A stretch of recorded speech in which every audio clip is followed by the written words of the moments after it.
Reborn in 1960, the first thing I saw when I opened my eyes was my two skinny twin daughters crying by the bedside. Their clothes were covered in patches, their little faces waxy yellow, but their eyes looked exactly like their mother's. "Dad, Mom is gone, please don't leave too." My heart clenched. Memories of my previous life came flooding back like a tide. I was a scion of a courtyard family in Kyoto, and my parents were wrongfully imprisoned. And I was sent down to Fanyun village for re-education through labor. On the day I reported in, I broke my leg in a fall, and Lin Yuero saved me. She took care of me until I recovered. We started living together, and then we had these two lovely daughters. But back then, I had grand ambitions but little ability, and all I wanted was to return to the city. Today, 3 years later, the transfer order for my return to the city arrived. In my previous life, I left without looking back. What I didn't know was that on the night I left, third team leader Lin Guanxiang tried to rape Yuero in the granary. Unable to bear the humiliation, Yuero bit off her tongue and killed herself. My two daughters starved to death at home. Many years later, I achieved success and fame and married my so-called true love, only to understand after marriage what a venomous heart really was. A family fortune of millions couldn't fill that woman's appetite. Only then did I realize that Lin Yuero was the person I should have cherished most in this life. But it was too late. I never married again, and even on the day I breathed my last, I still hated myself. Now heaven has given me a chance to do it all over again. Kiki, Xin, don't cry, Daddy's not leaving. I wiped away their tears and stood up. Wait at home, I'm going to bring Mom back. Third team granary of Fanyun village. The oil lamp cast a dim yellow glow, and the storeroom was piled with corn and sweet potatoes. Lin Yuero stood there uneasily as team leader Lin Guangxiang stuffed a bag of white flour into her hands, saying with a smile, "Yuero, your family's situation is special, so take these 5 jin of white flour first. Pay it back whenever you're better off." "Team leader, I only wanted to borrow 3 jin of corn. This is too much. Why be so polite?" As Lin Guangxiang spoke, his hands became improper, directly reaching to touch hers. "You're still an unmarried young woman, raising the 2 children your sister left behind. Why put yourself through this? Zhou Weimin is about to return to the city. Following him would be for nothing. You might as well follow me. I'm at least the team leader, and I can guarantee that the 3 of you will live well and eat well." Lin Yuero was so frightened that her face turned white, and she desperately backed away. "Team leader, what are you doing? Let go of me." "Haha, I've had my eye on you for a long time." Like a hungry wolf, Lin Guangxiang pounced on her and yanked open her padded jacket. Rip! Her moon-white doo-doo was exposed. "Don't come any closer. I'll call for help." "Go ahead and call. It's the middle of the night, and this granary is far from the village. You can scream your throat raw and no one will hear you." Lin Guangxiang pinned her down on the burlap sacks, his foul mouth moving in close. Lin Yuero was in despair. The man she loved didn't want her anymore, and now this scum in front of her was about to violate her too. What was the point of going on living? In a moment of ruthless resolve, she was about to bite off her tongue. Boom! The granary door was kicked open. I rushed in, and when I saw this scene, blood rushed straight to my head. "Lin Guangxiang, I'll fuck your ancestors." I kicked him over with one foot, grabbed the carrying pole nearby, and started beating him relentlessly. "Ow! Zhou Weimin, are you crazy? You dare bully my woman and still have the nerve to ask?" I brought the pole down again and again, beating the old bastard until he rolled on the ground like a dead dog. "Stop! I'm the team leader. If you hit me, I'll make sure you can't survive in third team." "Heh, a piece of trash like you is worthy of being team leader?" I swung the carrying pole across his face again. Lin Yuero came back to her senses and quickly rushed over to grab my arm. "Weimin, stop hitting him. If you keep going, you'll kill him." Pulled back by her, I still kicked Lin Guangxiang once more. Pointing at his nose, I cursed. "Lin Guangxiang, remember this. For now on, if you dare set your sights on even a single hair of my wife's head, I'll cripple you." Clutching his head, Lin Guangxiang said viciously, "Zhou Weimin, you're just an outsider. Don't think I can't deal with you. As long as you don't beat me to death today, sooner or later I'll kill your whole family. Bring it on if you've got the guts. I'll be waiting." I grabbed Lin Yuero and turned to leave. When we got outside, the moonlight fell on her face, and only then did I see clearly that she had been crying. "Are you okay? Are you hurt?" I reached out, wanting to check on her, but she instinctively shrank back a little. Those eyes looked at me, filled with fear and unease. "Weren't you going back to the city? How? Why did you come back?" My heart ached sharply. How awful must I have been in my past life to make this woman so afraid? I pulled her into my arms. "Honey, I was wrong. What big city? I'm not going back. From now on, I'll stay by your and the children's side and won't go anywhere." "Really?" Her body trembled, and her eyes instantly reddened.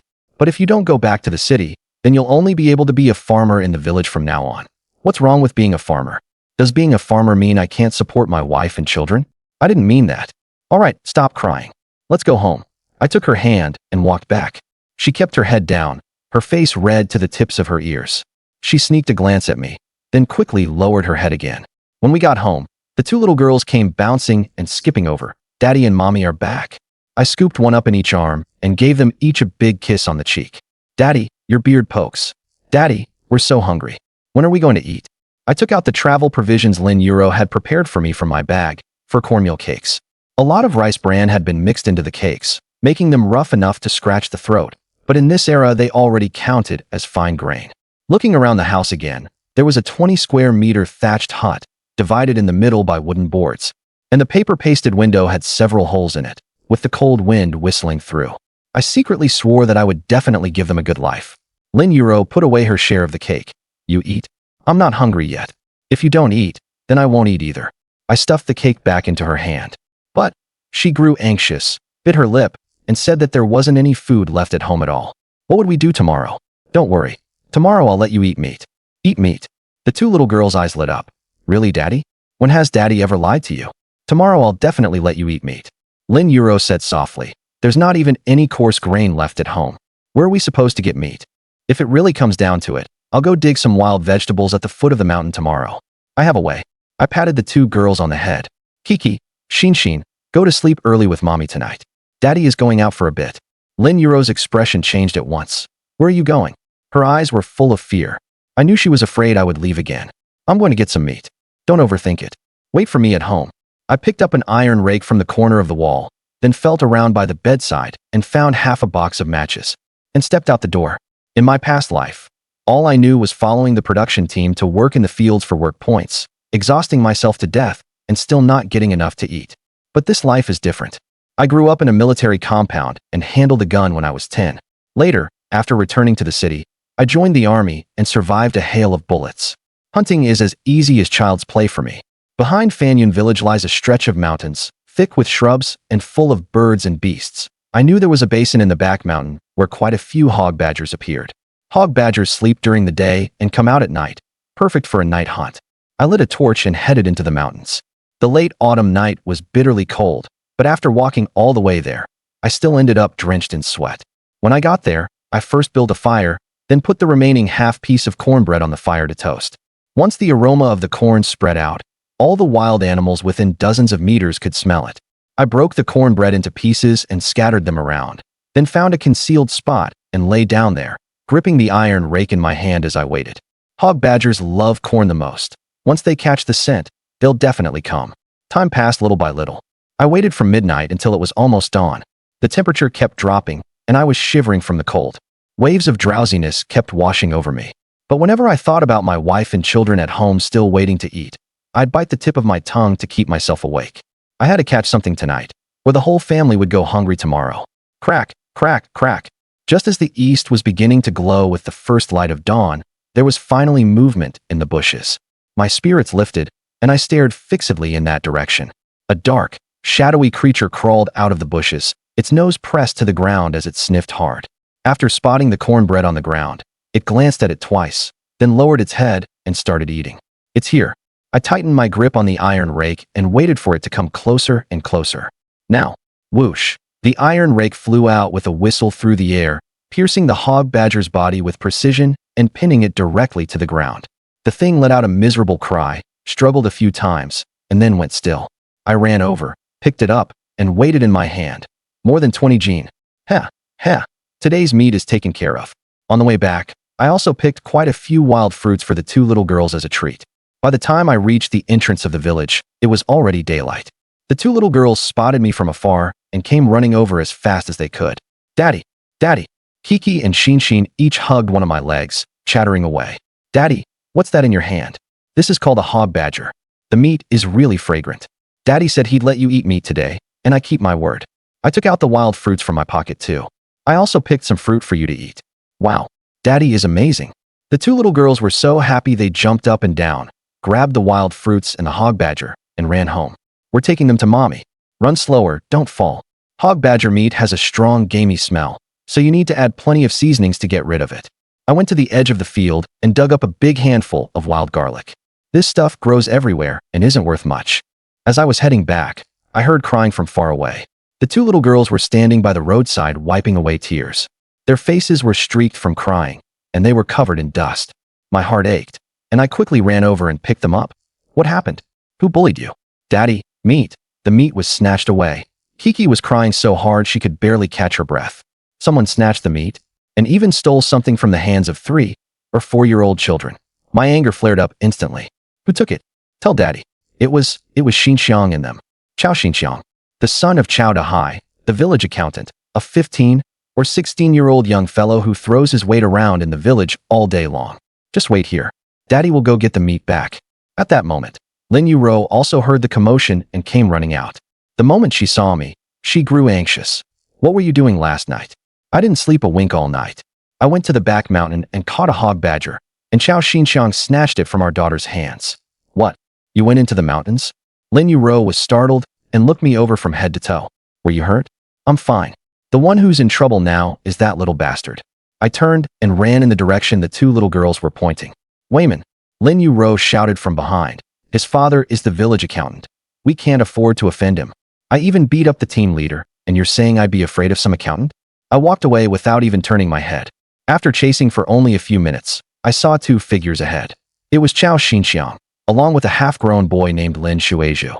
Come to think of it, Lin Shuizhu was even a distant cousin of Lin Yuro's, yet he was actually helping outsiders bully his own people. The two of them had their arms around each other's shoulders, chatting and laughing. Brother Xinxiang, if we just snatch it like this, what if they come looking for trouble afterward? What are you scared of? Once we've eaten the meat and it's in our stomachs, there'll be no evidence. Who would dare say we stole it? Besides, my dad is the village accountant. So what if their family finds out? They'll just have to swallow it. Brother Xinxiang, you're really something. I haven't had a bite of meat in 2 months. Even my burps smell like rotten cabbage. I spoke coldly from behind. Since when do you get to eat the hog badger just because you say so? Lin Shuizhu shuddered in fright. Weimin Ji, why are you here? Shuizhu, you're half a relative at least.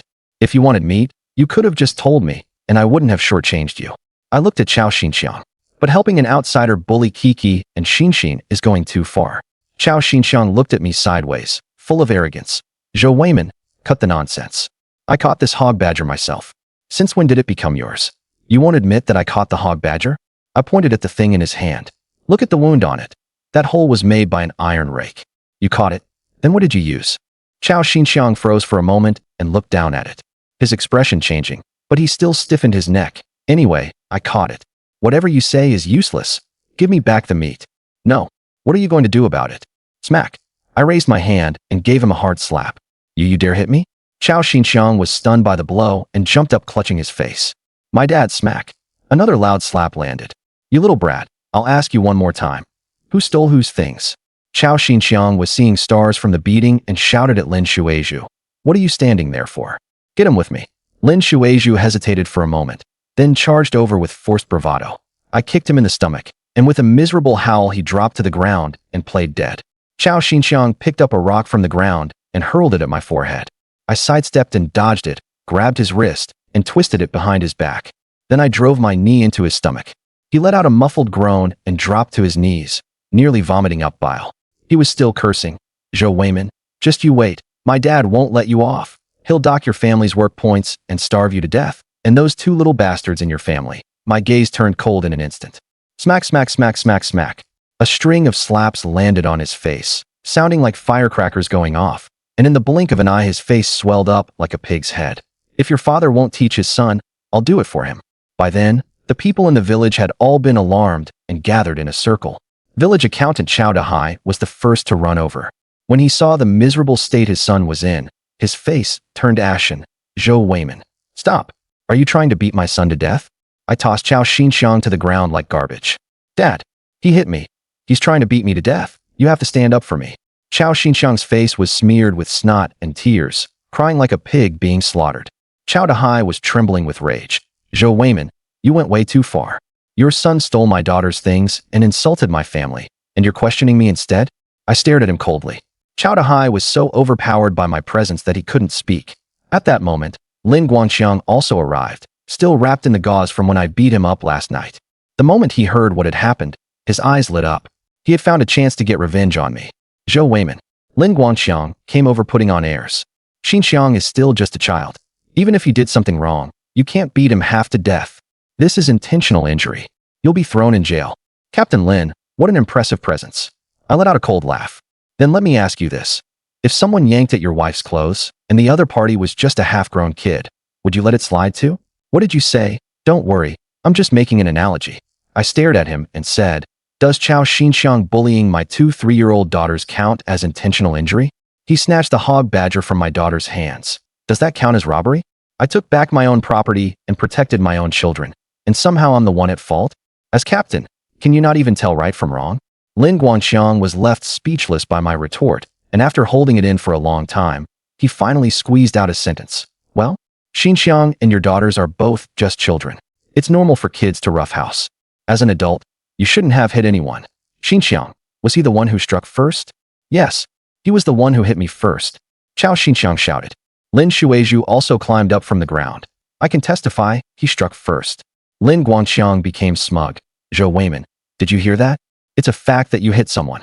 And this hog badger belongs to the collective, so it doesn't matter who caught it. This hog badger was given to me by an old hunter. I cut him off. If something was given to me by someone else, how can it belong to the collective? By that logic, your wife, does she belong to everyone too, so anyone can have a go at her? The people around burst into laughter at once. Lin Guangxiang was so angry his lungs were about to explode, and his face turned liver-colored. Yet he still couldn't find any reason to refute me. Fine, in my opinion, everyone is at fault in this matter. We're all fellow villagers. There's no need to make things too tense. At this moment, village chief Lin Yud stepped forward to speak. Lin Guangxiang glanced at Lin Yud and knew that this time he wouldn't be able to deal with Zhou Weimin. And with Lin Yud being the village chief as well, he could only say in a muffled voice, since the village chief has spoken, let's leave it at that. As the village accountant, Chao Dahai naturally didn't dare say anything more. Shuizhu. Oh my son, are you alright?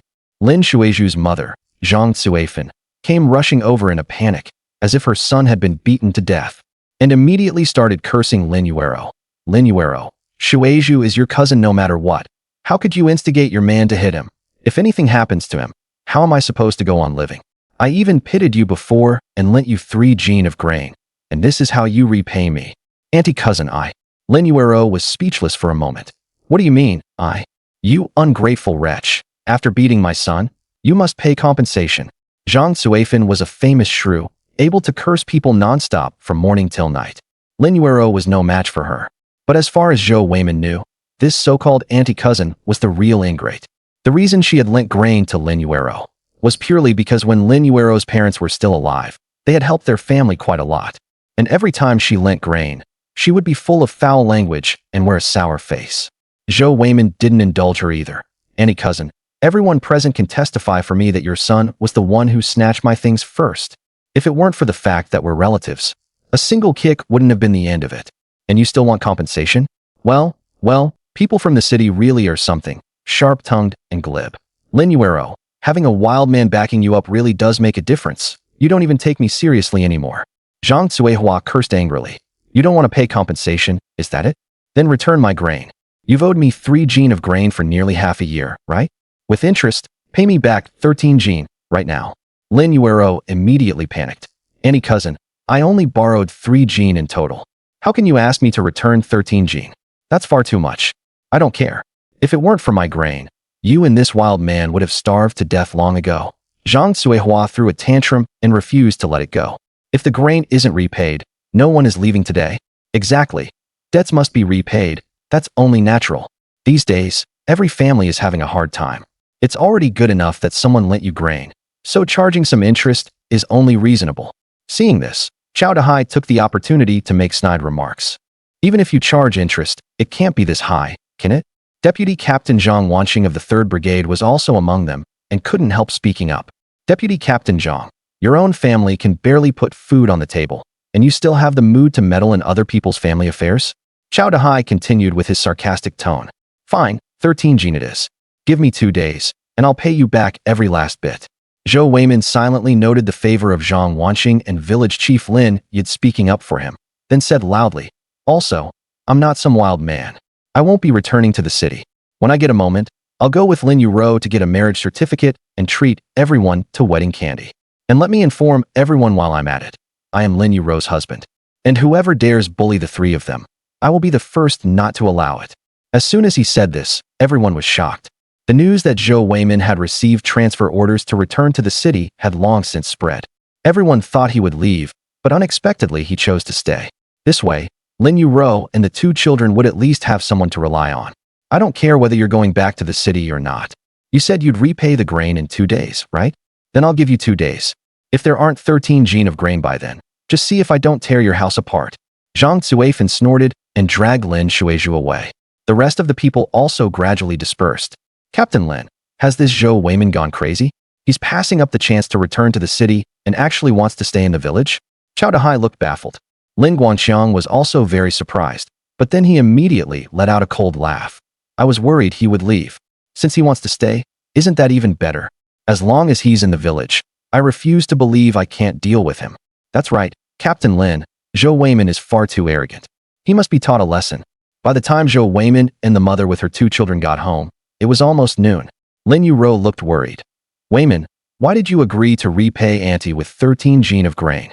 In just 2 days, where are you going to get it from? Honey, don't worry, I can definitely do it. You're all hungry, right? I'll go clean up the hog badger, and our family of 4 will have a good meal today.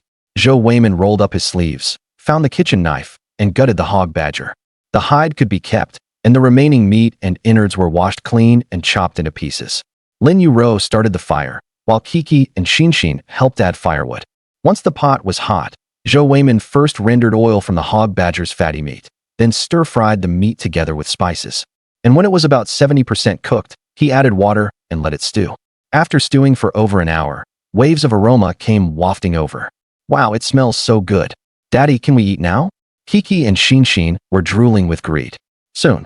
Help mommy get the bowls and chopsticks, Zhou Weimin said with a smile as he took the dish out of the pot, finally sprinkling in a big handful of wild garlic, making it even more fresh and fragrant. Come on, don't be shy. Eat as much as you want until you're full. Yay. Kiki and Xinshin ate until their mouths were glistening with grease. This hog badger still weighed more than 20 gene after skinning, and you really are generous to cook it all at once. Lin Yuro, however, looked pained. What's there to worry about? If we can't finish it, we'll eat it next meal. And when it's gone, I'll get more. Zhou Weimin kept putting meat into her bowl. It was an especially satisfying lunch. Kiki and Xinshin were so stuffed that their bellies were round and taut, and they could barely walk. Honey, I'll have to trouble you with the dishwashing. Zhou Weimin didn't want to move either. Can you stop calling me honey every other word? If people hear it outside, how embarrassing. Lin Yuro glared at him. But you are my wife. Once the family situation improves, the 2 of us will go get the certificate, and I'll give you a grand wedding banquet with several tables. Zhou Weimin grinned. Lin Yuro's expression shifted. Weimin, why you're really not leaving? Zhou Weimin directly pulled out the transfer order to return to the city from his bag and tore it to pieces right in front of her. Oh my, why did you tear it up? Now you can believe that I really am not leaving, right? I believe you, I do. Lin Yuro's eyes grew a little moist. Of course she hoped Zhou Weimin would stay. But before, Zhou Weimin's attitude had been so resolute that she had been utterly disappointed. She never expected him to suddenly change his mind, and it was as if he had become a different person. He cared especially deeply about her and the children. It's good that you believe me. In any case, with your man here, I won't let you and the children suffer anymore. Zhou Weimin lay down on the wooden plank bed. I stayed up all night last night. I want to get some sleep. Lin Yuro's fair face suddenly flushed red. Kiki, Xinshin, Daddy wants to take a nap. You 2 go play outside for a while first. After saying that, she glanced at Zhou Weimin, her cheeks growing even redder. I'm going to wash up. Wash up? What does that mean? Looking at that shapely, perky back, Zhou Weimin couldn't help swallowing. In his previous life, Lin Yuro had wanted to give herself to him many times in order to make him stay. But he knew Lin Yuro was a good woman, and that he couldn't take responsibility for her, so he didn't want to hurt her. The 2 of them had also never crossed that line in their relationship. Thinking of what was about to happen, Zhou Weimin's heart began to burn with restless heat. His hearing was extremely sharp, and he could vaguely hear the sound of splashing water coming from the side room. The splashing stirred his heart, as if a feather were scratching back and forth, making him itch. Before long, the graceful woman walked in under the moonlight. She wore only an undergarment, and a corner of the crimson doo embroidered with peonies was faintly visible. The sight made Zhou Weimin flush and his heart race. Why did his mouth feel so dry? His Adam's apple couldn't help bobbing as he looked heatedly at Lin Yuro, who was gradually approaching him. She was beautiful to begin with, and a few strands of her black hair, dotted with water droplets, clung to the side of her face, making her now even more fresh and lovely like a lotus emerging from water. Her jade-white body was without the slightest flaw, and in the moonlight he could clearly see the shy blush on both cheeks. I'll serve you." As soon as she said that, the patched outer garment draped over her shoulders slipped off. Faced with the woman he loved, and at an age full of youthful vigor, how could Zhou Weimin withstand such a sight? He immediately pounced on her like a hungry wolf. Lin Yuro couldn't help letting out a cry of surprise. Why is your body so hot?" Zhou Weimin, who was so pent up he felt ready to explode, caressed the fair, jade-like face before him with tender affection. "Your man has something even hotter." Hearing this, Lin Yuro was stunned for a moment, then with a flushed face burrowed into his arms. Her shy, bashful manner made Zhou Weimin's breathing grow even heavier. The crystal-clear tears were burning hot, and in an instant fell onto Zhou Weimin's wrist, jolting him awake. In the dim room, the kerosene lamp had long since gone out, but his night vision was excellent, and at a glance he saw the tear tracks on Lin Yuro's face that had not yet dried. Her beautiful eyes were tightly shut, and beneath him she trembled slightly in fear. Zhou Weimin wished he could get up and slap himself twice. In a moment of lust clouding his head, what had he done? He got up and moved to the side, raised a hand to grab the blanket, and covered Lin Yuro with it. "Wife, once we've gotten our marriage certificate and held the wedding banquet, you'll have to make it up to me properly." The burly man had also turned gentle at this moment. Tender love unexpectedly appeared on that sharply contoured face, and his rough hand, covered with a thin layer of calluses, brushed across Lin Yuro's fair, jade-like face.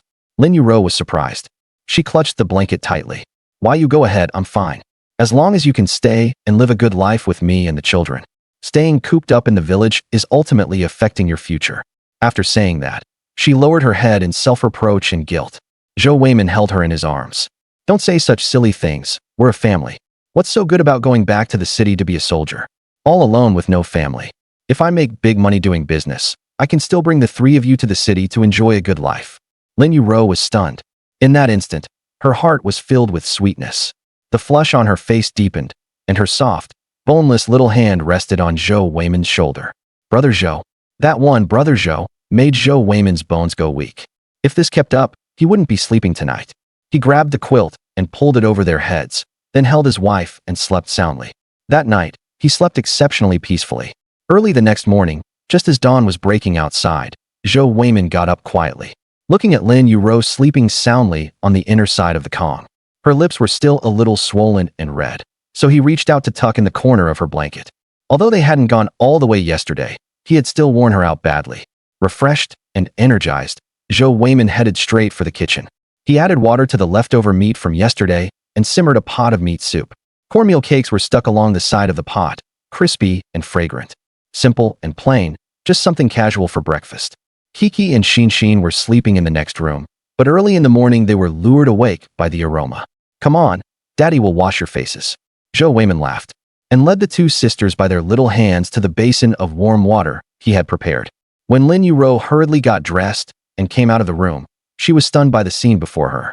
She truly believed that Zhou Weimin wanted to live a good life with them. The whole family sat around the Kong table and ate a rare, warm, filling meal. Kiki and Shinshin ate until their mouths were shiny with grease, finishing more than half a bowl of soup-soaked flatbread. Zhou Weimin ate quickly and was full in no time. "You three stay home and take it easy. I'm going up the mountain to chop some firewood and bring it back." As Lin Yuro cleared the bowls and chopsticks, she said, "Then be careful." After that, Zhou Weimin took his machete and carried a bamboo basket on his back as he left home. He remembered there was plenty of dry firewood on the slope behind the mountain, and there were also some poplars that burned well. This kind of wood wouldn't give off thick black smoke when burned. He had only just left home and gone a few steps when he heard a shout from behind him. "Brother Weimin, where are you headed?" "Wait for me." The voice was rough and hearty, sounding carefree and straightforward. Hearing it, Zhou Weimin turned around to look. It was Su Dazhu, who lived next door, honest and simple, with plenty of strength. He was the only brother Zhou Weimin had made after being sent down to Fanyan village. Unfortunately, in the past he had always looked down on these rural men scraping out a living, and he always had a bit of an attitude when dealing with them. After returning to the city, He had even cut off contact with Su Dazhu. Pressing his lips together, Zhou Weimin smiled and lightly punched his shoulder. I'm going up the mountain to chop firewood, and while I'm at it, see if I can catch some other game. Why are you in such a rush? Su Dazhu scratched his head. I heard you got some meat up in the mountain. Can you take me along?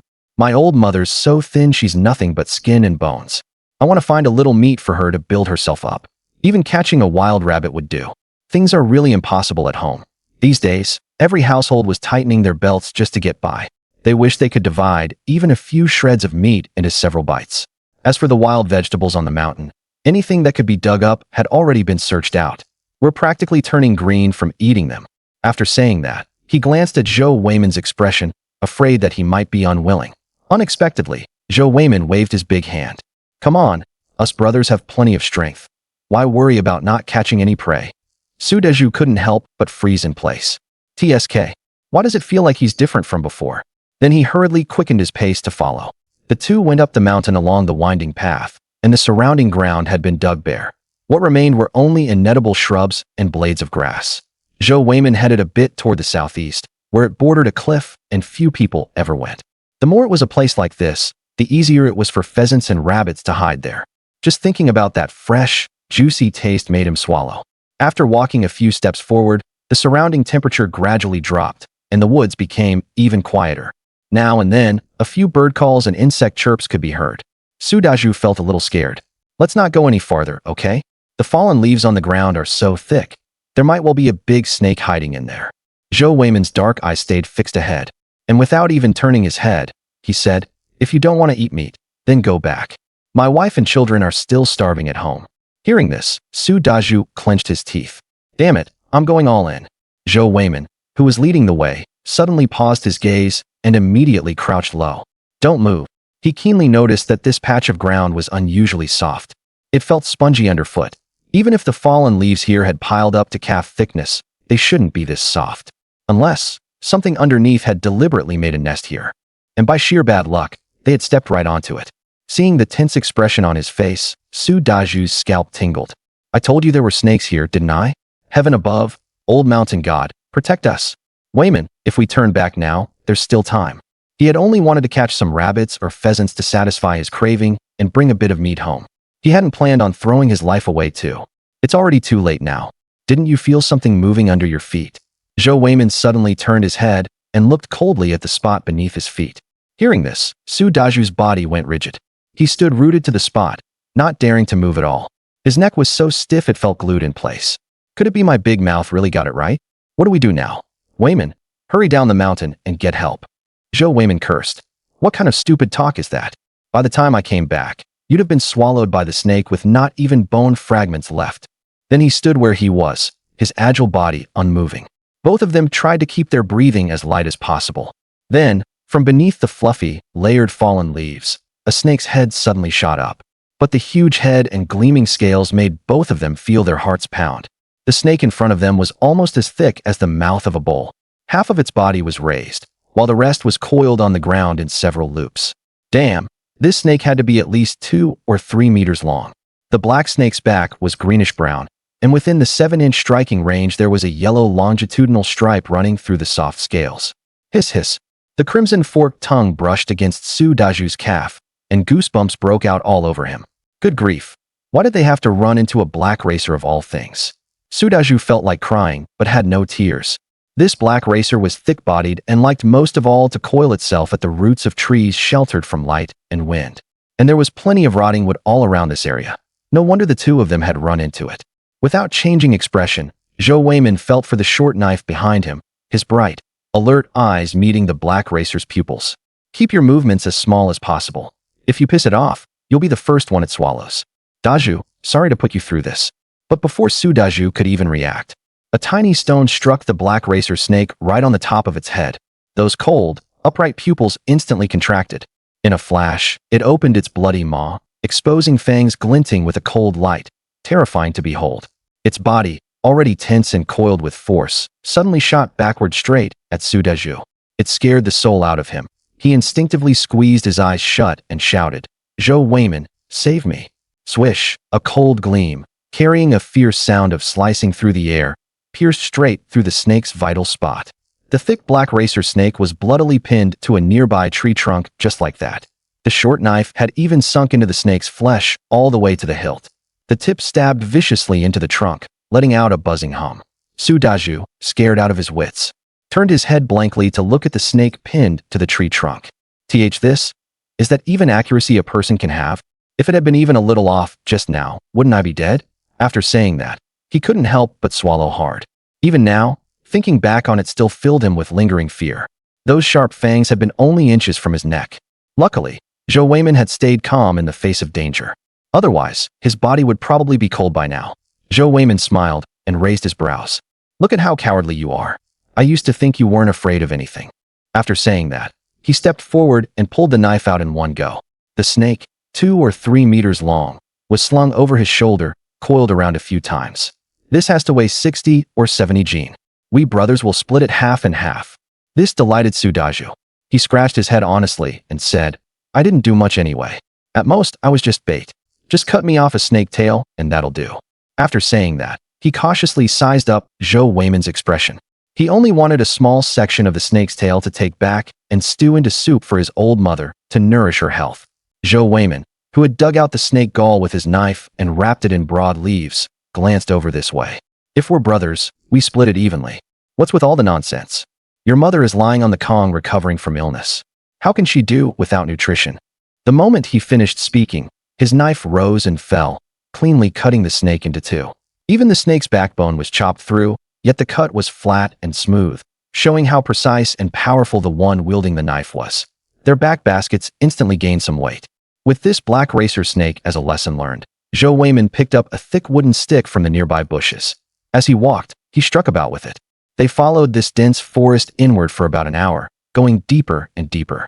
Even the birdsong had an echo to it. Su Daju carried his homemade bow and crossbow on his shoulder, with a wooden arrow in hand ready to be knocked at any moment. No one's ever set foot in this place. It's so barren, even birds won't shit here. Can there really be prey? The lush trees all around blotted out the sky and sun. Though the sun was at its height, not even the sunlight could shine through. Fine mottled shadows fell on the ground, making it stuffy and damp. Their clothes were sticking clammy against their bodies, and it truly felt awful. Zhou Weimin's sharp eagle eyes quietly swept over the grass ahead. He bent down and picked up a few colored feathers scattered beneath the nearby tree roots. Su Daju came over for a look, and his eyes immediately lit up. Oh, these are pheasant feathers. From the few scattered feathers around, it was not hard to tell this was a common activity area for pheasants. The corners of Zhou Weimin's lips curled up. Juzi, let's have a competition and see who catches more pheasants. Whether it's traps or doing it by hand, every method counts. Bet 5 ears of corn. Those words instantly stirred up Su Daju's competitive spirit, and he patted his chest and replied, when it comes to knowledge and learning, I'm not as good as you, but when it comes to hunting skills in these mountains, you still have to look at me. Just wait to take the corn to my house. With that, the two of them immediately split up. There were only so many pheasants. Whoever caught them got to keep them. A dark glint flashed in Zhou Weimin's eyes as he directly took out a bundle of thin hemp rope from his basket. With deft hands, he quickly made several rope snares, then lightly covered them with a thin layer of soil. At first glance, they looked no different from the flat ground. But this alone wasn't enough. Zhou Weimin narrowed his eyes, his sharp gaze sweeping around, and sure enough, he found 2 tree hollows in the 2 towering pine trees ahead. He slung the rake over his shoulder and started climbing the tree with great effort. The trunk was so thick that even 2 grown men working together couldn't wrap their arms around it. But for Zhou Weimin, climbing a tree was nothing at all. When war broke out in his previous life, he could climb even utility poles and unfinished buildings with his bare hands without a problem. Zhou Weimin's expression brightened, and he reached in. Squeak, squeak. Before he could feel any nuts, a sharp cry suddenly came from inside. A rather large squirrel darted out from within, its yellowing incisors going straight for Zhou Weimin's wrist. Its fluffy tail was nearly as long as its body, and there was also a black band of fur running down the middle of its grayish-brown body. Clearly, this hole was its home. A cold light burst from Zhou Weimin's eyes. With a backhand motion, his veined, powerful hand seized the squirrel by the neck and viciously pinned it against the other side of the tree hollow. With a crack, its life was over. It couldn't be helped. Even a fly's leg is still meat. Zhou Weimin raised his hand and tossed it into the bamboo basket on his back, then reached in and kept feeling around, until he touched many hard round objects. Zhou Weimin pulled them all out. There were quite a few pine nuts and chestnuts. These were rich in nutrients and could even serve as a staple food. They were perfect for supplementing Kiki and Shinshin's nutrition, soft, glutinous, and tasty. They would definitely like them. Then he didn't leave a single one for the squirrel, wrapping them all in cloth and putting them into the bamboo basket. He then rummaged through several more holes nearby. There were roughly several genes of chestnuts and 3 to 5 genes of pine nuts and hazelnuts. Smashing open the hard shells with a rock, the fragrant, rich nutty aroma instantly spread out. Let's see if these pheasants still don't take the bait. Zhou Weimin raised his brows and laughed, directly scattering the cracked nuts, shells and all, over the traps. Then he dragged the rake and hid behind the bushes. Who knew how things were going on Zhuzi's side? These days, not only was the village short on grain, but even the edible things on the mountain had been dug up all over by the villagers. These pheasants and wild rabbits were naturally timid and wary, and finding food was even harder. As soon as they smelled the nutty fragrance, they all came out rustling. Cluck, cluck, cluck. A dark gleam appeared in Zhou Weimin's eyes as he saw a few pheasants ahead, somewhat smaller than domestic chickens, walking over with their tails twitching.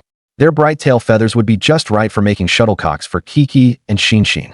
The soldier's qualities from his previous life had long been etched into his bones, and he did his best to blend into the entire mountain forest. He didn't make a single sound. Seeing no danger, those pheasants all began pecking up the nuts and corn kernels to eat. Each one ate with great relish, pecking as if its life depended on it. Zhou Weimin narrowed his long eyes, and in an instant, one end of the rope in his hand tightened. The several rope snares in front immediately cinched around the pheasant's claws. It was bound tightly, and no matter how the pheasant flapped its wings, it did not loosen in the slightest. The traps alone caught 3 pheasants. A few that were farther from the traps sensed trouble and turned to run. The beating wings lifted their plump bodies into a low flight. Zhou Weimin raised his hand and grabbed several sharpened wooden arrows from the bamboo tube. Run? Where could they run? Whoosh. The wooden arrows pierced through the pheasants' wings and hit their targets. Zhou Weimin brought down several in a row. 5 in total, and not a single one got away. After all, pheasants usually move around in groups. He pulled a willow branch from a nearby tree, stripped off the outer layer of bark, leaving only the tough outer layer.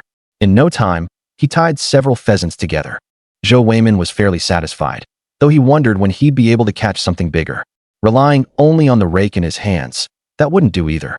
Just as he was thinking about it, a joyful shout came from the distance. Ha ha ha, old Zhou, this time you lost to me. Look, I caught 2. Forget chicken soup, we can even have roast chicken. Suddenly, Su Dazhu, beaming with delight, had just rushed over and hadn't even had time to show off before his words caught in his throat. He opened his mouth wide in disbelief, staring at Zhou Weimin's feet in shock. Come on, brother, are you not going to leave anyone a chance? Su Dazhu's face turned red with agitation, looking like he was about to beat his chest and stomp his feet.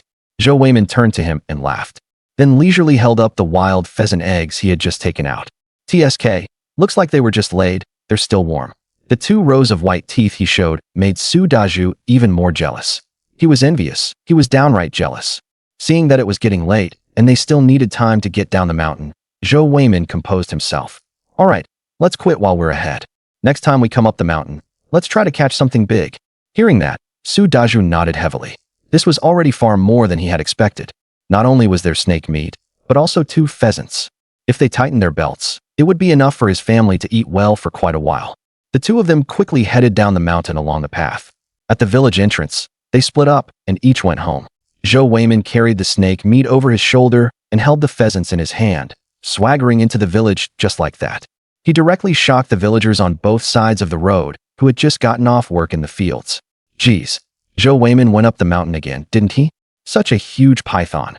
Good heavens, how did he take it down? And those pheasants look so plump.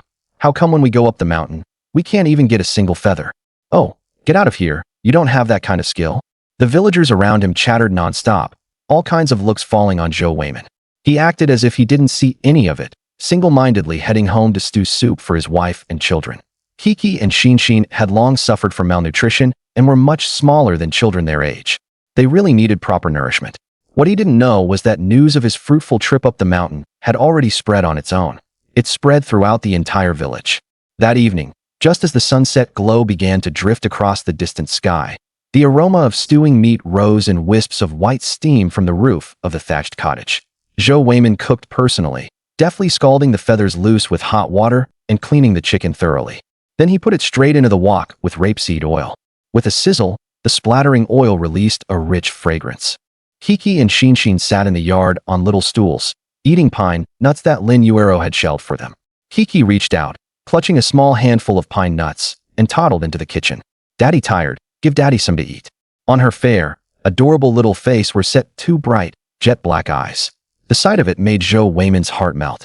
He pinched her soft little cheeks and said, "Our Kiki really is a thoughtful little sweetheart.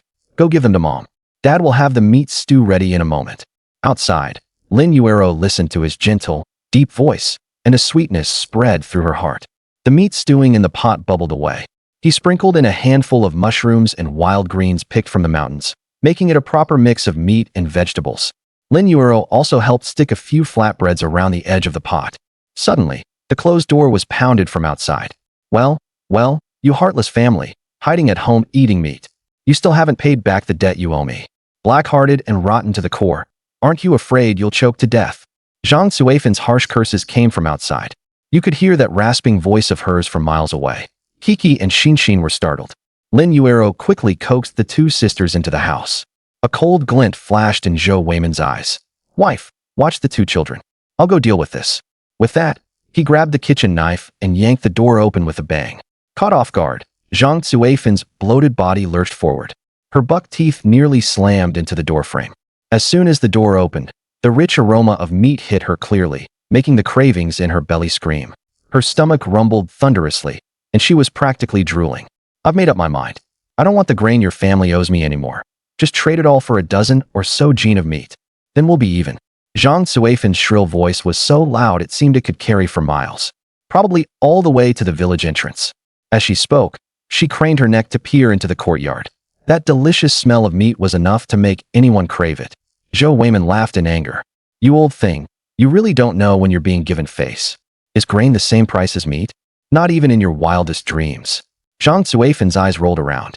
Relying on the fact that she thought she had the right on her side, she plopped down onto the ground with a thud and wailed at the top of her lungs. "A debt owed must be repaid. It's only right and proper. Back when your family borrowed grain, you sure talked nicely enough. Now that it's time to pay up, what kind of shamelessness is this? You damned little brute. If you've got the guts, come with me to the brigade office and argue it out." Every word was full of ugly abuse. The villagers nearby had already been driven half mad by the mouth-watering smell of meat, unable to eat or sleep. And now they all came out to watch the commotion. "I heard Zhou Weimin got a transfer order to the city and is about to go back there. So won't this grain debt all fall on his wife? If she refuses to pay, there's nothing anyone can do. If they can afford to cook meat, how could they not have grain to repay a debt? TSK, TSK, TSK. You really can't judge a person by appearances." Every family is tightening their belts to get by. More and more people gathered on the dirt road, and the murmured gossip nearly drowned out the Zhou family's doorstep. Clang. Suddenly there was a huge crash, a flash of cold light, and the kitchen knife was slammed viciously into the doorframe. With chips flew instantly. Zhang Suifan, who had been sitting on the ground kicking and making a scene, had no time to dodge, and several bloody scratches were slashed across her face. Her pupils shrank sharply in fright, and her pig-slaughtering screech stopped abruptly. The curses that were about to come out were swallowed right back down. The sharp blade had chopped a deep gouge into the wooden doorframe. A fierce, ruthless look was etched on Zhou Weimin's stern face.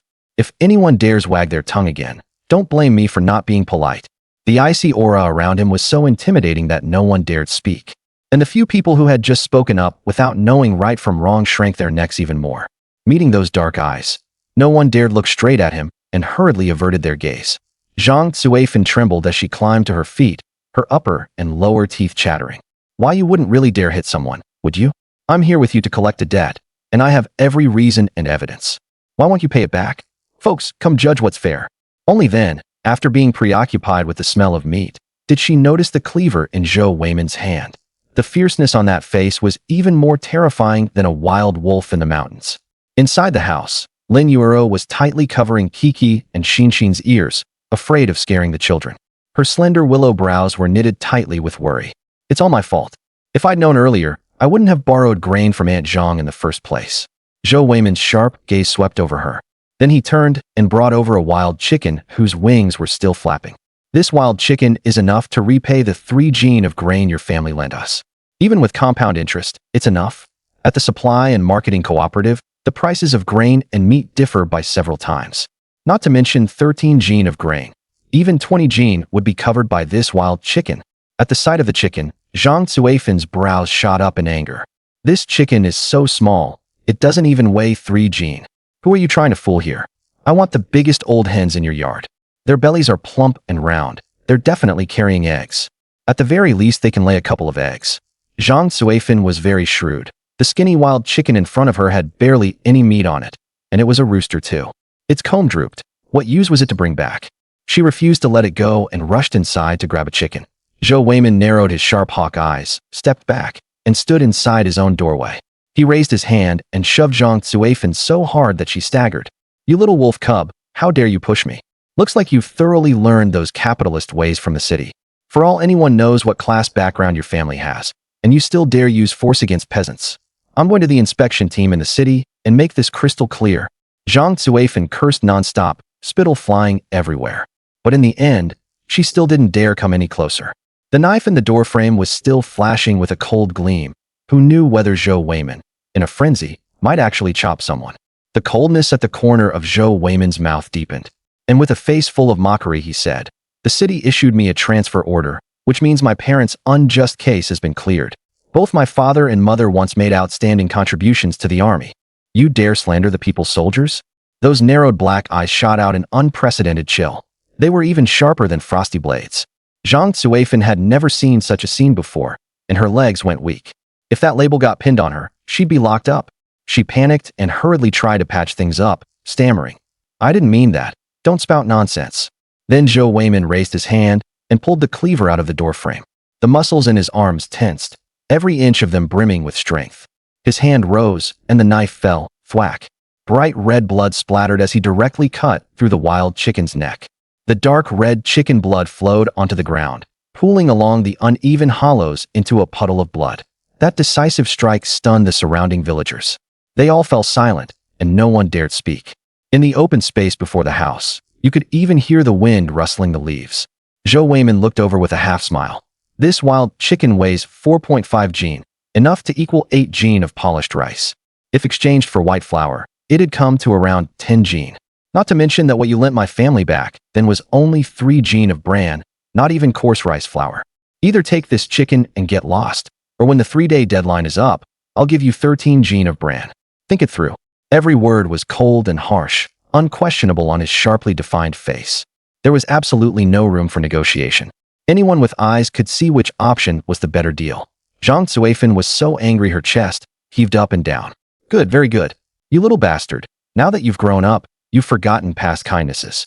I want this chicken. It's not like going up the mountain is such a big deal. Who can't catch prey? What are you showing off for? Bah. She hurriedly grabbed the chicken by the wings and went home in a dejected manner. If she kept making a fuss, even this pheasant that was already in her grasp might fly away. As soon as Zhang Zuifan left, things quieted down a lot. Zhou Weimin swept his gaze over the crowd. Enjoying the spectacle? His icy look made everyone shudder, and they quickly dispersed. In front of the house, the usual peace and quiet returned once more. He lifted his foot and kicked a pile of yellow dirt over from the side, covering the chicken blood so it wouldn't scare Kiki and Shinshin. Daddy is so awesome. He drove away the bad person. Hugs. But the moment he turned his head, the 2 little ones came pouncing over like swallows returning to their nest. He scooped both sisters up in one go, one sitting in each of his strong arms. Up you go. Kiki and Shinshin laughed like tinkling silver bells, and the atmosphere was very cheerful. Lin Yuero, who walked over from behind, pressed her lips together in a gentle smile. Thanks to you, our family won't have any more trouble now. Her lovely cheeks were beautiful to begin with, and when she smiled, 2 faint little dimples appeared. With a delicate nose and rosy lips, her thick jet-black hair was braided and hung beside her fair neck. The sight made Zhou Weimin's heart itch, and the heat in his dark eyes grew even more intense. I'm really blessed to have married such a beautiful, wonderful wife. As soon as he finished speaking, he gave her cheek a hard kiss. Lin Yuero's face immediately turned as red as a boiled shrimp, and her flustered eyes quickly darted around. Only when she saw that no one had noticed did she glare at him coquettishly. We're still outside, and you have no shame at all. Zhou Weimin raised his brows and laughed heartily. Kissing my own wife? What's so embarrassing about that? After that, the whole family went inside. The meat stewing in the pot was also just ready. its rich aroma wafting through the air, and even the broth was full of meaty flavor. At the dinner table, Kiki and Xinshin ate with great gusto, their little mouths smeared with grease. Zhou Weimin broke the flatbread into small pieces and soaked them in their bowls. Eat slowly, no one's going to fight you two for it. If you like it, Daddy will go up the mountain and get some more. The two little ones smiled so hard their eyes curved into crescents. Then Zhou Weimin picked out a chicken drumstick and placed it into Lin Yuero's bowl. You eat too, don't hold back. From now on, our family will have as much meat as we want.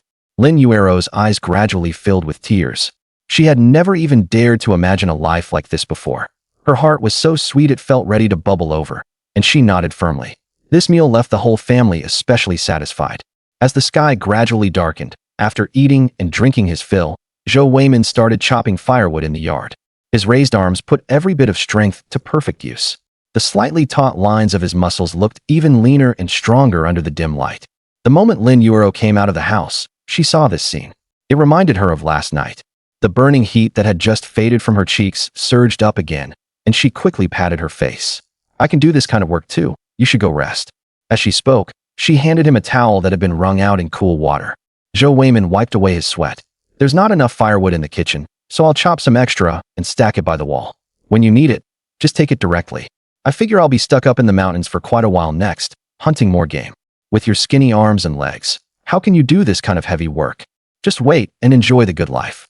After saying that, he stole another kiss, making Lin Yuero smile coyly. She pinched his waist in mock annoyance and said, "Why are you getting more and more improper? What if the children see us?" Though she said that, the soft, delicate body pressed against Zhou Weimin's side didn't move away in the slightest. Her glossy black hair, carrying a faint gardenia fragrance, brushed over his arm like feathers tickling him. It made his heart itch unbearably. A dark look deepened in Zhou Weimin's eyes. Wi-Fi? Bang.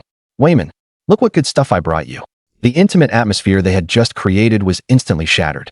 Startled, Lin Yuero quickly reached out and pushed him away. Caught off guard, Zhou Weimin was pushed back 2 steps. The two who had been stuck together like glue just moments ago now sprang apart like a pair of springs. He had been just about to take his wife inside, but now this bastard had interrupted. Zhou Weimin's face darkened even more than the bottom of a pot. Lin Yuero awkwardly straightened her clothes and gave a light cough. Zhuzi, you're here. You two talk. I'll go inside and pour you some water. After saying that, she hurriedly turned and went back into the house. Su Dazhu didn't feel that anything was off at all and grinned foolishly. Okay, thanks, sister-in-law. Zhou Weimin's cool gaze swept over him. What are you here for? Su Dazhu grinned and directly lifted the basket in his hand. Inside were 5 ears of corn, each one golden yellow. At the same time, there were also 2 duck eggs by the side of the basket.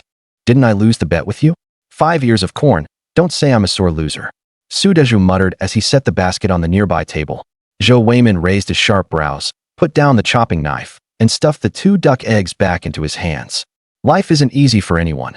Take these duck eggs back. No one knew Su Dazhu's family situation better than he did. Ever since she was young, Mother Su had been left with chronic illness, and her health had never fully recovered. 3 days out of 10, she had to take medicine. Su Dazhu glared at him. Who said these are for you? Kiki and Xinshin are so lovely and adorable that my heart nearly melts when I look at them. Here, take them. Otherwise, you don't acknowledge me as your brother. Zhou Weimin looked at him speechlessly. Then next time bring me the duck from your house that lays eggs too. Su Dazhu. He looked at Zhou Weimin in surprise. It was clearly still the same face he knew, but how had his temperament changed so much? In the past, even if you beat Zhou Weimin to death, he wouldn't have said things like this. There are plenty of weasels around Northeast Way. Su Dazhu's face filled with horror. Hiss. You couldn't have been switched, could you? Are you really Zhou Weimin? Why do you seem possessed? Zhou Weimin narrowed his eyes and raised a hand to grab the chopping knife leaning in the corner by the wall. I'll prove it to you. Come here. Su Dazhu suddenly shuddered, then took off running to the doorway. Hee, I believe you. This is better. Before, I always felt like there was something between us. Zhou Weimin said nothing and simply briskly gathered up the firewood scattered all over the ground. After a pause, the corners of his mouth curled up lightly. It's just getting dark now, and the animals in the mountains are more or less all coming out. The 2 of US brothers should go do something big. You dare? That one sentence instantly piqued Su Dazhu's curiosity. You want to catch something big? Zhou Weimin gave a non-committal nod. Just wild chickens and badgers were only enough to keep his family from running out of meat. Anything beyond that was out of the question. If he wanted to live a good life with Lin Yuero, he couldn't let her suffer. Since they were going to get the marriage certificate, he had to give her a proper bride price. The 3 big-ticket items and 1 sound item, plus the betrothal gifts and wedding banquet, all had to be there. In his previous life, she had followed him and had nothing. He would absolutely not let Lin Yuero suffer anymore.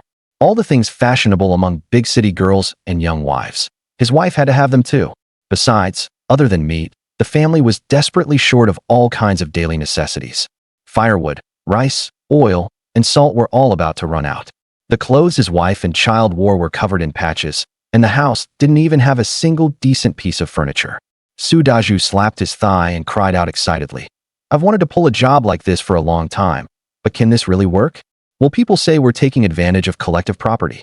Those jealous people are watching us like hawks, wishing they could swallow the game we bring down whole. What if someone reports us? Zhou Weimin smiled and raised the knife in his hand. It's pitch black out. Once we get the game, we'll take it to the city and trade it for money. Who would know? Su Daju's eyes lit up again and again. Okay, wait for me a bit. I'll go home and get my gear right now. Zhou Weimin stopped him. We'll take the back path up the mountain later. Don't let anyone else see us. After a few instructions, the two hit it off immediately. That night, it was pitch black outside. You couldn't see your hand in front of your face. Every household had shut their doors and stayed inside. Zhou Weimin even took hemp rope and sharpened knives from home. The thatched hut did nothing to block the wind, though it was fairly cool in summer. But once winter came, the cold wind cut to the bone and heavy snow covered the mountains. That was when life was truly hard to endure. The two made plans to meet beneath the crooked willow tree on the back mountain. Zhou Weimin had brought a full set of gear. He even rummaged through everything and found a sharp curved blade. He had brought it from home back when he was sent down here. He had learned fighting techniques from his father since childhood, and this knife had been with him since adulthood. The blade was sharp, thin as a cicada's wing. It might not slice iron like mud, but it could certainly cut a throat and draw blood. From far away, he saw Su Daju waving at the foot of the mountain. Weimin, I'm over here. In those days, flashlights were expensive items sold at the supply and marketing cooperative. Looking across the whole village, only the production team leader's family and the village chief's family had won. Zhou Weimin directly lit a torch, and the flickering firelight illuminated that sharply contoured face. Let's go. Taking advantage of the night, the two headed up the mountain in the dark. They had no idea they were being tailed. Several sneaky figures followed right behind them. They always kept some distance. In the dim moonlight, the face of the man in front was revealed. It was none other than Chao Xinxiang, who had been beaten a few days earlier. Behind him were several villagers of the same age. Among them was one man with a pinched face and monkey-like features, Lin Shuizhu, bruised and battered. His injuries still hadn't healed, and his face was still marked. Deep down, he already hated Zhou Weimin to the core.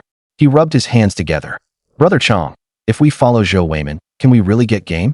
Chao Xinxiang spat viciously to the side. Pa, haven't you smelled the meat coming from his house these past 2 days? He eats better than my dad, the accountant. Does that bastard sent down from the city deserve to eat meat? This whole mountain belongs to our village as collective property. There's no way he's getting it all to himself. Anyway, it's just the two of them going up the mountain, and we've got so many people. When the chance comes, beat Zhou Weimin hard for me. I want that bastard carried down the mountain. Then after that, we'll take the prey he hunts and reap the benefits without lifting a finger. A sinister, vicious gleam burst from his eyes. He led his men and followed directly behind, neither too far nor too close. Each of them wore dark clothes, afraid of being discovered. Meanwhile, Zhou Weimin and Su Daju had already reached halfway up the mountain. The forest was especially quiet in the dead of night. The towering green trees with their dense, luxuriant branches looked like clawing monsters under the ghastly pale moonlight. Occasionally, branches and leaves swayed with the wind. Su Daju tightened his grip on the cloth bundle in his hand and swallowed. Weimin, in the middle of the night, this mountain is really creepy. We won't run into wolves, will we? Just thinking about it made his scalp tingle. Zhou Weimin irritably reached out and punched him. What nonsense are you talking about? Wild wolves on the mountain always move in packs. Wherever they go reeks of a rank, bloody smell, and they all mark their territory by urinating. Take a sniff. Is there any strange smell around here? Su Daju was stunned for a moment, then sniffed repeatedly. There really wasn't any rank smell, but why do I feel like something's watching us? A chill ran down his spine. Zhou Weimin took 2 more steps forward and, by the flickering torchlight, got a clear look at the surroundings. His night vision was fairly good. At least there was no deadly threat within a small area. Rustle, rustle. Something moved in the bushes not far away, and the next second, a fat rabbit suddenly darted out. That gray fur looked sleek and glossy. If they brought it back, it would be perfect for making a pair of fur gloves for his daughter in winter. Without another word, he grabbed the crossbow Su Dazhu had brought. A cold glint suddenly flashed in his lowered eyes as he locked firmly onto the hopping figure of the wild rabbit ahead. His fingers set on the bow, his strong arm pulled the string back until it creaked. Whoosh! The wooden arrow shot out like a loose string. It even brought with it a shrill sound as it cut through the air. The wild rabbit, just about to dart into a hole on the distant hillside, was pierced through the fur on its neck just like that. Zhou Weimin lifted his sharp brows. That counted as a good start. Seeing the rabbit still kicking and not quite dead, he raised his hand and, with a crack, snapped its neck. He weighed it in his hand. It was a full 7 or 8 gene. That display completely stunned Su Dazhu. Full of envy, he said, "TSK. How did I not know your aim was this good? My family still has a crossbow, one my dad made before. If you don't mind, I'll bring it to you." Zhou Weimin laughed. "Sure." A faint smell of blood hung in the air as the two of them took several more steps forward. But before they could get over this hillside, Zhou Weimin suddenly stopped, and the hair on his arm stood up instantly. He suddenly realized that there wasn't even a single insect chirp or bird call in this area. The silence was extremely eerie. "What's wrong?" "Shu, don't talk." Zhou Weimin immediately clapped a hand over Su Dazhu's mouth. His brows were tightly furrowed, his sharp gaze sweeping over the surroundings and missing nothing. The only possibility was that there was a large animal here, and a very dangerous one at that. "W. Weimin." Suddenly, Su Dazhu's frightened voice came softly from beside him. His hands were limp as noodles, without the slightest strength, as he patted Zhou Weimin's shoulder. Zhou Weimin froze, his back instantly tensing straight. His thin lips were nearly pressed into a line as he slowly turned his head. He looked straight into a pair of bright black little eyes. A gigantic beast covered in hard brownish-black quills was right behind them. Half its body was visible in the thicket, like a small hill. Its rough, hard long snout snorted heavily. Though its powerful limbs were short, its hooves were damn hard. It pawed the ground irritably, even digging out and gnawing through the roots of an old tree nearby that had been growing for decades. At that glance, Zhou Weimin's adrenaline maxed out. "Why are you still standing there? Run." He suddenly yanked Su Dazhu, and the two of them took off running. A beast like a wild boar is extremely dangerous to encounter in the mountains. Although its eyesight is very poor, a wild boar has an extremely keen sense of smell. Once you step into their territory, it's a fight to the death. And this one in front of them. Zhou Weimin could see clearly that it was an old sow. Its belly sagged low, and there was even the fishy sweet smell of milk. That meant it hadn't been long since it had given birth, and it had just happened to run into the two of them while out foraging. Zhou Weimin cursed under his breath, his feet practically sparking with speed. "What are we going to do? Running through the woods? There's no way we can outrun a wild boar." Su Dazhu ran for his life with his gear on his back. The sow behind them charged wildly like it had gone mad, smashing several trees clean in half. It chased relentlessly behind them, making the ground hum and shake. Zhou Weimin's face turned grim and fierce. Running meant death anyway, so he might as well risk it all. "I'll draw its attention. Wait for the right moment and shoot an arrow. If you chicken out now, forget about getting your wife money." With that, Zhou Weimin twisted sideways and slid right into a dirt ditch. He moved so fast it was like he left an afterimage where he stood. Before Su Dazhu could even react, he had already vanished from sight. "Hiss! Weimin, be careful. Once this sow loses its temper, it's hard to deal with." He hurriedly shouted at the top of his lungs. The forest, which had been eerily quiet just moments ago, suddenly erupted with a tremendous roar of noise. Everywhere there was the sound of trees breaking and the wild boar's iron hooves trampling the ground. Even the earth beneath their feet buzzed and trembled, swaying left and right so violently that it was hard to stand steady. Su Dazhu didn't dare waste any time either. He quickly found a place to hide himself. He knocked an arrow and drew the bow, the bowstring already pulled to its limit. And Zhou Weimin, whose figure shot out like lightning, had a pair of sharp eagle eyes locked on the front. Whether it was gullies or thickets, nothing could hide from his sight. He had just come to this area a few days ago. Every winding path, even the thorny bushes, had formed a map in his memory. HNNGH, HNNGH. The wild boar behind him pursued him relentlessly, ramming at him with its thick, powerful snout. A sow's tusks aren't as formidable as a boar's. But if this thing gores you even once, at best you'll suffer broken bones. At worst it'll punch a bloody hole straight through you. What a pain. Wild boars are omnivores, and who knows how much bacteria is on their tusks. If you get gored, In these times, even getting sent to the hospital won't save you. Zhou Weimin didn't slow his steps in the slightest. He could almost feel the hot breath from the wild boar lingering on his thigh. His adrenaline peaked in that instant, and he ran like mad. His thoughts raced rapidly through his mind, nearly working at full capacity. How exactly could he kill this old sow? And the few people crouching not far away beneath the hillside were even more shocked, a chill running down their spines. They hadn't expected unlucky Zhou Weimin to provoke such a massive wild boar right after coming up the mountain. In these mountains, a person's 2 legs definitely can't outrun a beast. If you ask me, he's done for. Serves him right for giving Brother Chong a chance to vent. This is what happens when he goes against us. Those few took the opportunity to flatter him, which brought a satisfied look to Chao Xinxiang's face and improved his mood quite a bit. The person trailing at the very back, however, hesitated a little, but after all, they lived in the same village.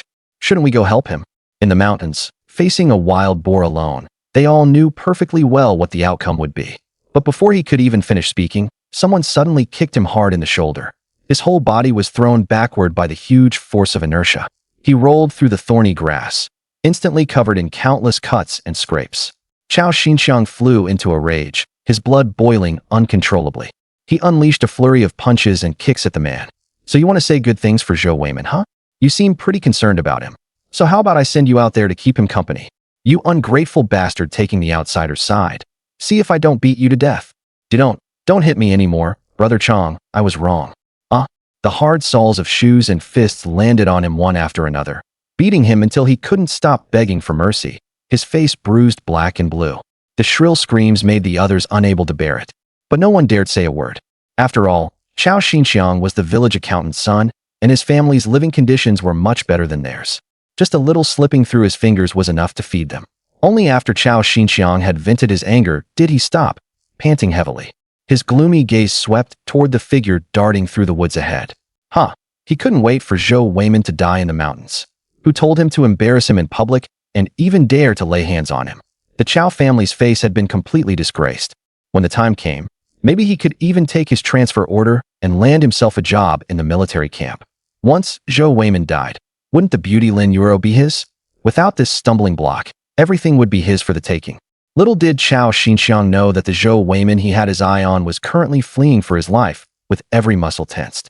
Su Dezhu, who had been following closely behind waiting for the right moment, suddenly shrank his pupils and shouted loudly. Weimin, there's a cliff ahead. Don't go any farther. Zhou Weimin narrowed his eyes. I have a way. Go wait for me on that ridge over there. The cold, sharp voice carried a steadiness that made people obey his instructions instinctively. Su Dezhu grabbed the crossbow and rushed over. And that red-eyed wild boar had suffered quite a bit as well. A knife was shockingly lodged in its right eye, with foul-smelling blood gushing out.